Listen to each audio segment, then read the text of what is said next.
नमस्कार दोस्तों, welcome to my channel. This is a pre-market report video for 27 October 2025. That's for Monday. So without wasting much time, let us quickly look at the FNO data and let us try to understand what are the positions carried by the market participants, retailers, DA, FA and pros for Monday.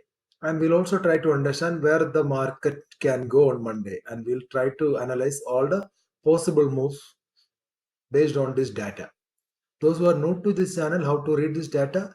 Thursday means last to last trading day. Friday means last trading day. Total means the positions carried by the market participants for Monday. तो हम लोग index future से चलते हैं. Index future में हम लोग देखेगा तो रिटेलर ने कुछ 3900 कॉन्ट्रैक्ट्स लॉन्ग और बाय कर दिया. उसके चलते उसका नेट लॉन्ग पहुंच गया 80,000 और डीआई का 5000 कॉन्ट्रैक्ट्स उन्होंने भी बाय किया. उसके चलते उनका भी नेट लॉन्ग बढ़ते हुए पहुंच गया 37,000. एफए भी 6900 कॉन्ट्रैक्ट्स का बाय किया. उसके चलते उसका नेट शॉर्ट घटते हुए पहुंच गया 1.06 लाख. प्रोस ने 16,000 कॉन्ट्रैक्ट सेल कर दिया. उसके चलते वो नेट लॉन्ग से नेट शॉर्ट में पहुंच गए 10,000 कॉन्ट्रैक्ट्स. तो इसलिए मैं ये डाटा को मिक्स्ड बेयरिश करूंगा क्योंकि अभी भी एफए और प्रोस का शॉर्ट है एंड डीए और रिटेलर्स का लॉन्ग में खड़ा हुआ है. इंडेक्स कॉल का हम लोग देखेगा तो रिटेलर ने बहुत बड़ा सेलिंग कर दिया 1.13 लाख का. उसके चलते वो नेट लॉन्ग से नेट शॉर्ट में पहुंच गया 1.06 लाख. ये का ज्यादा कारोबार नहीं है. एफए ने 18,000 कॉन्ट्रैक्ट सेल कर दिया लेकिन अभी भी इनका नेट लॉन्ग है 53,000. प्रोस का बहुत बड़ा बाइंग आ गया 1.32 लाख कॉन्ट्रैक्ट्स. उसके चलते वो नेट शॉर्ट से नेट लॉन्ग में पहुंच गया 40,000. So this data shows clearly ultra bullish, I would say, index call data. क्योंकि प्रोस ने इतना बड़ा बाइंग कर लिया और रिटेलर इतना बड़ा सेलिंग कर दिया. इंडेक्स पुट में ज्यादा कारोबार नहीं दिख रहे. रिटेलर कुछ 6,700 कॉन्ट्रैक्ट्स का बाइंग सेलिंग कर दिया और डीए भी 1,600 कॉन्ट्रैक्ट का सेलिंग किया और एफए ने 7,600 कॉन्ट्रैक्ट्स का और नेट लॉन्ग ऐड कर दिया. प्रोस का ज्यादा कारोबार नहीं. तो रिटेलर का लेकिन अभी भी 4.11 लाख शॉर्ट में इंडेक्स पुट और रहा बात एफआई और प्रोस का और लॉन्ग में. एफआई का 2.62 लाख लॉन्ग में और प्रोस का 1 लाख लॉन्ग में. ये data would say mixed to bearish. लेकिन क्या है, मंडे के लिए वॉल्यूम बहुत कम है तो मार्केट कोई भी डायरेक्शन पकड़ेगा उसी डायरेक्शन में जाएगा क्योंकि डाटा वॉल्यूम कम है. इसलिए स्टॉक फ्यूचर में हम लोग देखेगा तो रिटेलर ने 36,000 कॉन्ट्रैक्ट्स ओवर बाय कर लिया. टी का 6,000 कॉन्ट्रैक्ट्स उन्होंने भी बाय कर लिया. लेकिन एफ एंड प्रोस दोनों शॉर्ट नेट शॉर्ट में चला गया. 17,000 कॉन्ट्रैक्ट्स एफ ने शॉर्ट कर दिया और प्रोस ने 25,000 कॉन्ट्रैक्ट्स शॉर्ट कर दिए. लेकिन अभी भी इसका ओवरऑल देखेगा तो 13.3 लाख इंटैक्ट है एफ का लॉन्ग और प्रोस का भी 3.77 लाख लॉन्ग है. लेकिन मंडे के लिए ये डाटा मिक्स्ड बेयरिश में. इंडेक्स कोड में यहाँ पे भी वॉल्यूम्स कम है लेकिन ये डाटा बुलिश डाटा है.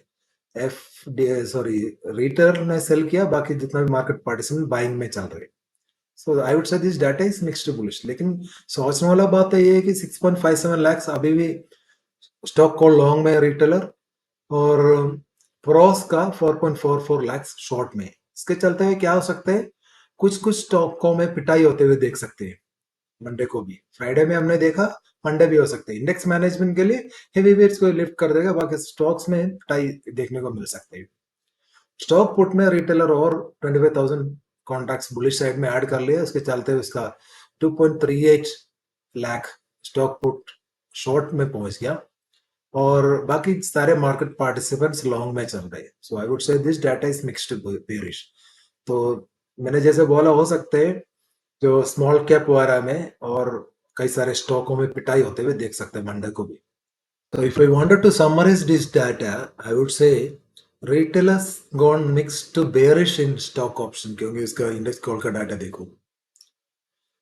And FII and pros mixed to bullish है index future and stock future and option में रिटेलर मिक्स्ड बुलिश किया हुआ है. सारे में बुलिश डाटा है और एफ एंड प्रोस का बेरिश डाटा है. डाटा मिक्स है. तो हो सकता है मंडे जो ग्लोबल मोमेंटम कोई भी डायरेक्शन में जाएगा उसी डायरेक्शन में हमारा मार्केट भी जा सकते हैं. कैश मार्केट का डाटा हम लोग देखेगा तो कैश मार्केट में डीए ने 173 करोड़ का बाइंग किया, एफए ने 622 करोड़ का बाइंग कर लिया। तो this data looks bullish for market, क्योंकि एफए का ज्यादा शॉर्टिंग पोजीशन नहीं है अदर देन स्टॉक फ्यूचर में। तो ये मैं कहूंगा ओवरऑल हम लोग यहाँ देखेंगे तो मिक्स्ड डाटा देख रहे हैं, लेकिन मुझे लग रहा है ये मिक्स्ड बुलिश डाटा है। और अक्टूबर सीरीज का पूरा कैश मार्केट का डाटा हम लोग देखेंगे तो डीए ने 33,390 करोड़ का ओवरऑल बाइंग किया, और एफए का नेट सेलिंग ओनली 244 करोड़ है। तो इसलिए हम लोगों को देखने को मिला पिछले जो 2-3 हफ्ते में, जो अक्टूबर सीरीज में हमारा मार्केट 20% ऊपर चला गया। निफ्टी ले लो, बैंक निफ्टी सबसे ज्यादा भाग गया। तो ये जो करेक्शन जो फ्राइडे का हम लोगों को देखने को मिला, हो सकता है थोड़ा सा प्रॉफिट बुकिंग है मंडे को, फिर से एक डिप के बाद ये ऊपर जा सकते हैं। चलो, तो मार्केट ओवरव्यू हम लोग एक बार चेक कर लेते हैं। फ्राइडे में क्या हुआ था हम लोग देख सकते हैं। सारे इंडिसेस सब रेड में बंद हुआ। इसे इसे बहुत बड़ा डिप गया था। तो हम लोग देखेगा तो एक टाइम में करीब 200 पॉइंट के करीब निफ्टी पहुंच गया था, और सेंसेक्स भी अराउंड 600 पॉइंट्स के करीब पहुंच गया था। लेकिन लास्ट में थोड़ा सा बाइंग आया, इसी के चलते हुए हमारा मार्केट का क्लोजिंग थोड़ा सा अच्छा मिला है। तो इंडिया विक्स को देख लो, इंडिया विक्स में गिरावट देखने को मिला। अगर इंडिया विक्स और गिर जाते हैं मार्केट फिर से ऊपर चला जा सकते हैं। तो अभी क्या न्यूज बेस्ड ट्रेडिंग चल रही है। तो 2 दिन पहले सब लोग चिल्ला रहा था ट्रेड डील हो गया, ट्रेड डील हो गया।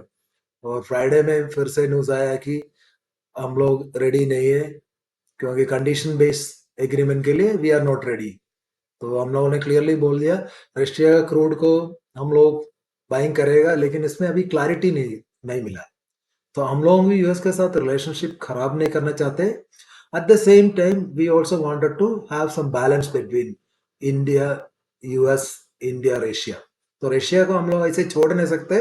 तो एक डिप्लोमेटिक वे में इसको सोल्यूशन निकाल देगा, ऐसे मुझे लग रहा है। If we wanted to look at the global market, because global markets close very positive. Why? Because if you look at the data here, so the important data, if you look here, the CP numbers have come very good. Core CPU expectation था 0.3, तो और आया 0.2। तो ये market के लिए अच्छा है, हो सकता है फेड जाके एक और बार रेट कट कर सकते हैं।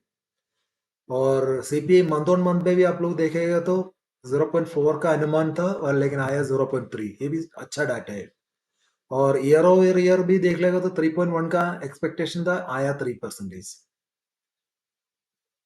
ये सब डाटा अच्छा है। और ग्लोबल मैन्युफैक्चरिंग पीएमए का डाटा भी, ये भी अच्छा है यूएस के लिए। ये सारे डाटा पॉजिटिव है। और ग्लोबल सर्विस पीएमआई भी देख लो यूएस का, वो भी अच्छा आया।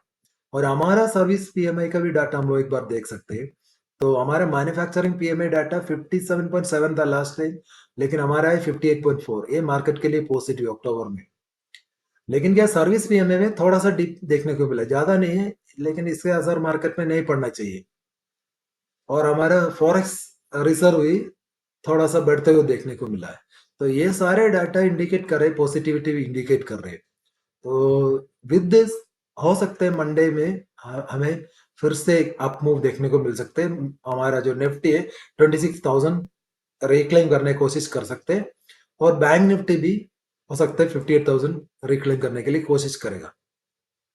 तो नेक्स्ट वीक के लिए डाटा है, कुछ इंपॉर्टेंट डाटा है। इंडस्ट्रियल प्रोडक्शन वगैरह का डाटा है इंडिया हमारा, वो आएगा ट्यूसडे। और एफओएमसी स्टेटमेंट वगैरह नेक्स्ट वेनेसडे को आएगा। और इंटरेस्ट रेट डिसीजन भी आएगा। लास्ट वीक आना चाहिए था, लेकिन क्या है जो यूएस में शटडाउन चल रहा है, इसके चलते हुए इसमें पोस्टपोन हो गया नेक्स्ट वीक के लिए। तो नेक्स्ट वेनेसडे को ही आ सकते हैं। और नेक्स्ट थर्सडे के लिए डाटा आ रहे हैं, एफओएमसी का प्रेस कॉन्फ्रेंस और जीडीपी डाटा आएगा। तो ये अक्टूबर 30 को आएगा। सो नेक्स्ट वीक पूरा डाटा ड्रिवन वीक रहेगा। और हमारा मंथली एक्सपायरी भी हम लोगों को देखने को मिलेगा नेक्स्ट ट्यूसडे के लिए। तो बहुत सारे इवेंट्स है नेक्स्ट वीक के लिए, तो देख के ट्रेड करना। तो क्रूड में हम लोग देखे तो क्रूड में हल्का सा गिरावट देखने को मिला है, लेकिन लास्ट वीक क्रूड 67% ऊपर चला गया। क्यों ये चला गया? क्योंकि यूरोपियन यूनियन ने रेशन कंपनी के ऊपर, 2 रेशन बड़े कंपनी है ऑयल कंपनी के ऊपर बैन लगा दिया। इसके चलते हुए क्रूड में थोड़ा हलचल देखने को मिला, इसके चलते हुए क्रूड ऊपर चला गया।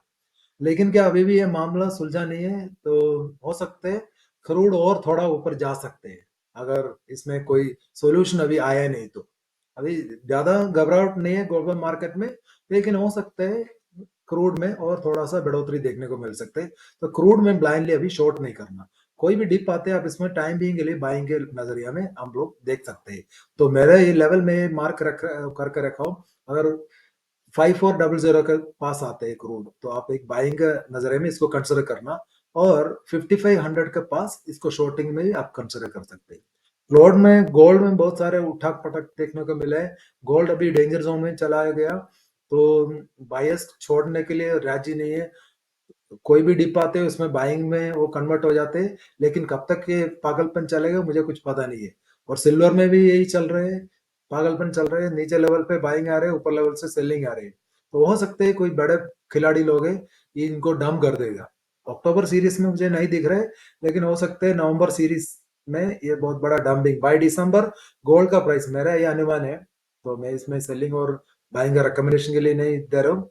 हो सकते गोल्ड 20% प्राइस गिर सकते हैं बाय नेक्स्ट दिसंबर जनवरी तक। और जो सिल्वर में भी मेरे हिसाब से सिल्वर में भी अराउंड 20-25% डिप आ सकते हैं नियर टाइम में, तो देखते रहना।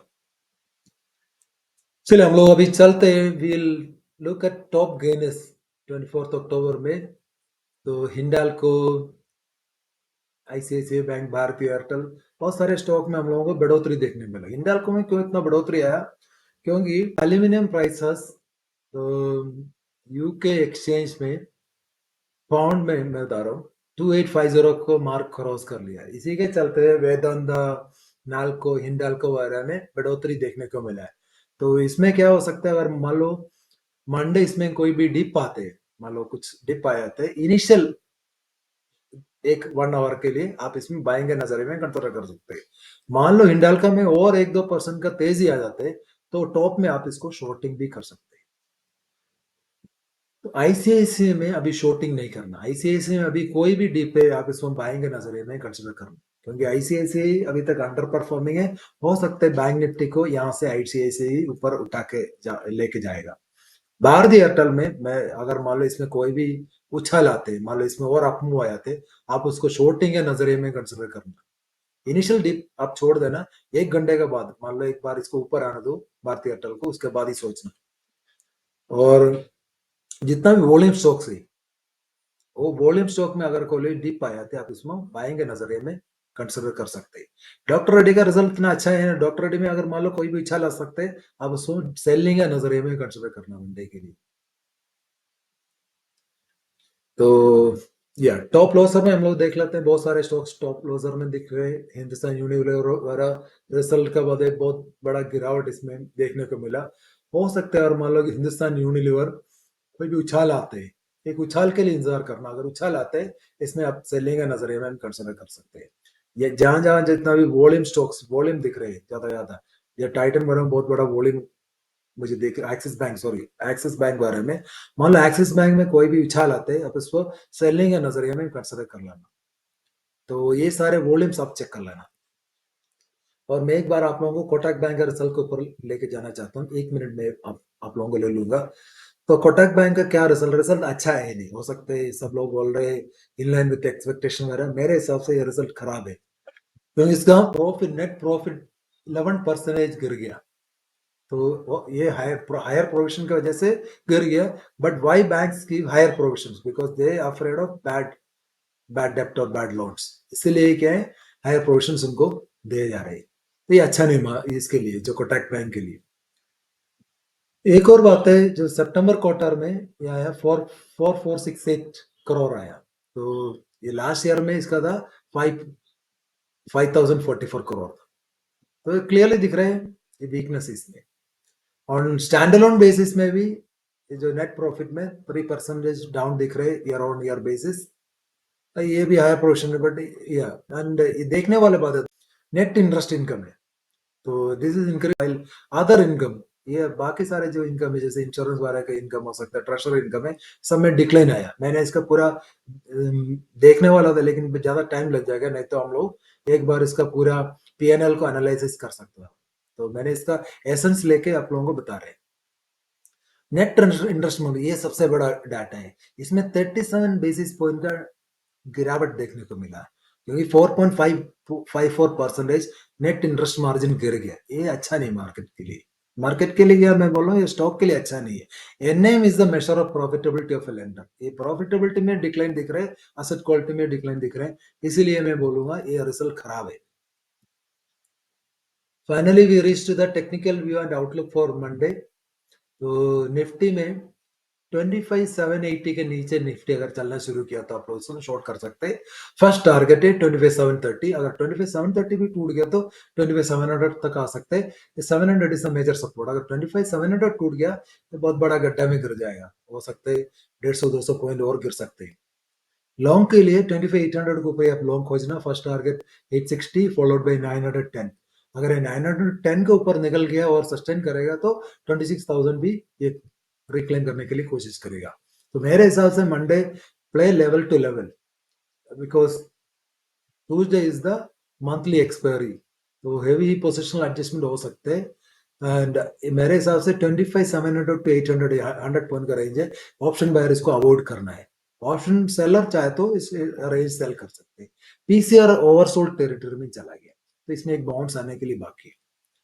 बैंक निफ्टी में बहुत सारे दिन के बाद इसमें वीकनेस देखने को मिल रहे हैं, तो इसमें लगातार इसमें बाइंग चालू था।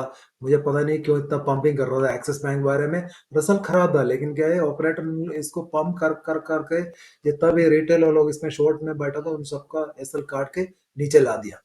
तो मंडे के लिए क्या लेवल मार्क करना, 57,650 के नीचे आप शॉर्ट खोजना। फर्स्ट टारगेट है 57,500। 57,500 स्ट्रॉन्ग सपोर्ट है। अगर ये टूट गया तो 57,350 तक देखने को मिल सकते हैं। इसके नीचे जाना मुश्किल है। तो लॉन्ग्स के लिए 57,750 के ऊपर ही आप लॉन्ग खोजना। First target 57,900। अगर ये एक बार ये पार हो गया तो 5750 तक जा सकती है। और 5750 के ऊपर चलना शुरू किया तो एक शॉर्ट कवर भी आ सकते हैं।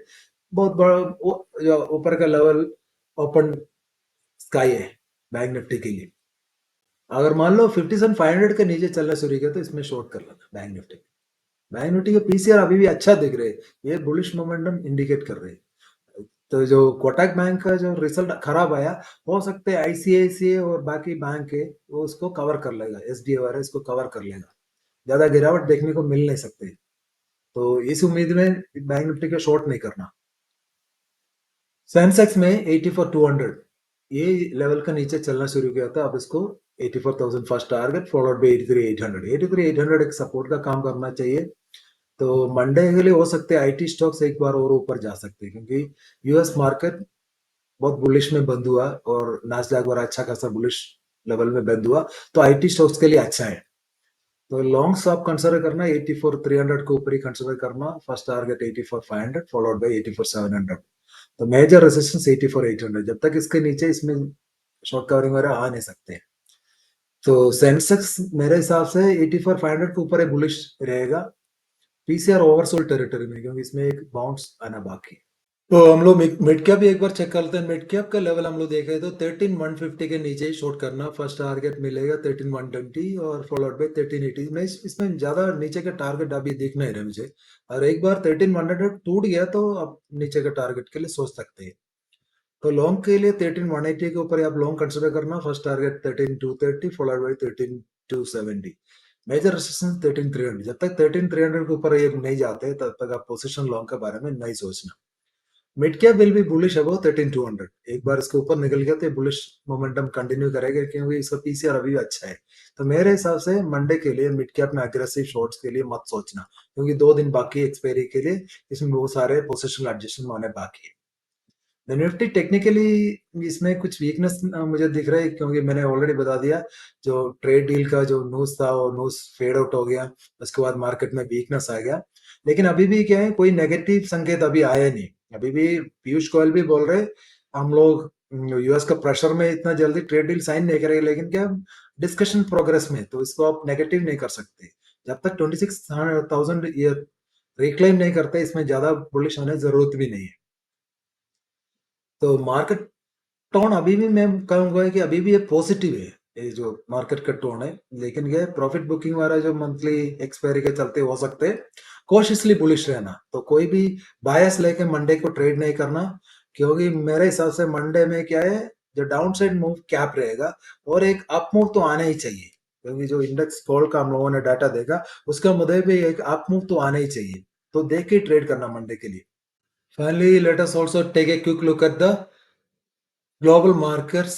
So if you look here, and you can see that US market has closed in very good positive territory, और गिफ्ट निफ्टी कुछ 21 पॉइंट्स गैप अप दिखा रहे। हो सकता है मंडे को मान लो यूएस फ्यूचर्स पॉजिटिव में ट्रेड करना शुरू किया तो ये जो गिफ्ट निफ्टी अभी जो दिखा रहे 21 पॉइंट्स, ये 50-60 पॉइंट का गैप अप में कन्वर्ट हो जाएगा। और मैं आप लोगों को एक बार यूएस डॉलर इंडेक्स में भी एक बार लेके जाना चाहता हूँ। डॉलर इंडेक्स पिछले आप देख सकते हैं यहाँ पे, ये जो 24th में, इसमें 24th में ये नीचे था, उसके बाद क्या है अप मूव में चला गया। तो if you look at, if I let me take a day chart and show you. So you look from, take a look from here, okay? So this was a deep on 16th. From 16th, dollar index start moving up and it has reached 98.750. तो ये रुपी में कमजोरी दिखा रहे हैं, लेकिन क्या हमारा रुपी में हम लोग देखेगा तो रुपी में इतना कमजोरी आया नहीं। तो हमारे मार्केट अभी थोड़ा स्ट्रेंथ में मुझे दिख रहे हैं। तो हो सकते हैं मेटल सेक्टर में सेल ऑन राइज का मामला चलेगा, लेकिन बैंक के लिए थोड़ा ये पॉजिटिव संकेत मुझे दिख रहे हैं। हो सकते हैं मंडे बैंकिंग में एक बार डिप आने के बाद एक अप आ सकते हैं। तो आप लोग देखते ट्रेड करना।